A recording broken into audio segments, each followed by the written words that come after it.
xafiiska barasabka gobolka Awdal maanta waxaa ka qabsoomay kulan u dhaxeeyay barasabka gobolka Awdal Maxamed Axmed Caalintiin Baramayrka magaalada Boorama Maxamed Axmed Warsame Baradhe xogayaha dowladda hoose degmada Boorama Cabdilaahi Xasan Dhaaga Cudad iyo qaar kamid ah madax dhaqameedka gobolka Awdal kulankani oo saacado badan socday ayaa waxyaabihii lagaga wada hadlay waxaa kamid ah abaar baan oo sheegeen cuqaasha gobolka Awdal in qaar kamid ah deegaanada gobolka Awdal soo food saartay waxaana si rasmi ugu dhawaaqay in qaar kamid ah deegaanada gobolka Awdal ay soo food saartay abaar baani barasabka gobolka Awdal Maxamed Axmed Caalintiin Baro haddaba ugu horeyn waxaa halkaasi ka hadlay cuqaasha dhaqanka ee gobolka Awdal iyagoo haddaba ka dayrinaya xaaladda abaareed ee soo food saartay qaar kamid ah deegaanada gobolka Awdal ayaa waxay yiraahdeen abaar baa ka dhacday baasan oo aan la aragoon la maqal wali waxa kala hari jiray biyo baad baa kala hari jiray baadiyayna biyo haysan jireen biyihiina ma jiraan maanta gobolkii Awdal wax ka dareeraya oo xoolo oo dareeraya ma yaalo halka iyo waqooyi halka iyo jiida Soomaaliyaanuna ida kama dareerayso waxaan leenahay oo madaxweynaha u sheegaynaa haddaan aamusnayna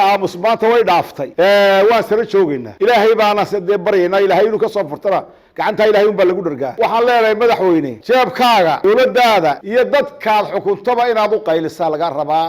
waxaan u jeedinayaa inay abaar baasanina hayso oo aanaan anagu aamusanayn uun calafkii xoolaha aanaan hayn biyo aanaan hayn gobolka Awdal waxa ka jira abaar culus baa ka jirta axsaabta dadka isku laynaysa abaar culus baa jirta dadkiina inaad maanta ka walaalaysaan baa loo baahan yahay maanta wixii maqlay dhagohoog maqlayaan wixii arkay indhahooguna arki doonaan abaarta miyiga ee culus baa jirta waxaan doonaynaa dadka in loo soo gurmado gobolka Awdal wixii magaalada Boorama ka hooseeya ama bariba ha uga dhaqaaqo ama galbeed ha uga dhaqaaqo ama waqooyi ha uga dhaqaaqe baahi waxa taala dad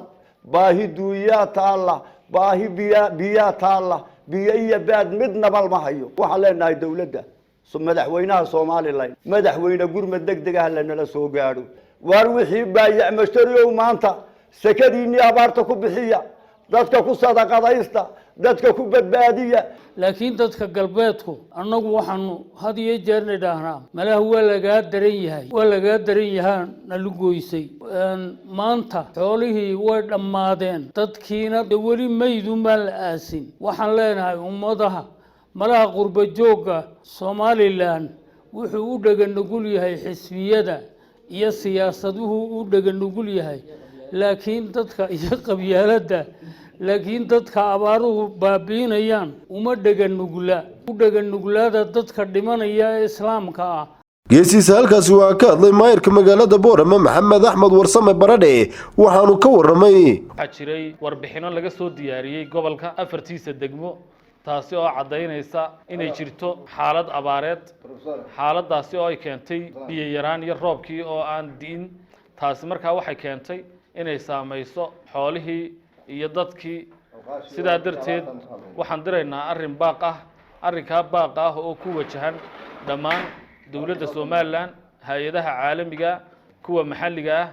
dadka ganacsatada ah iyo cid kasta oo qaaraan bixiya oo dadkaasi ay saameysay abaartu ka caawin kara arrinkaas saameyntaas waxay noqonaysaa xaaladda lagu jira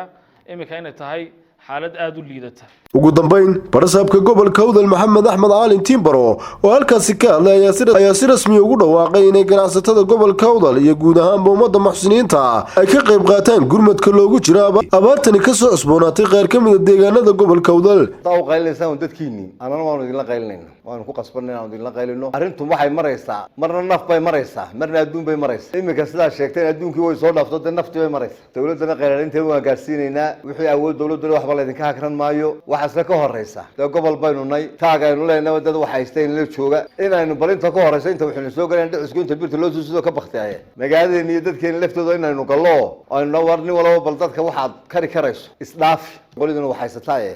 ummadiina baqtaysa u gurmadaan leenahay mar walbana waxa idin faraya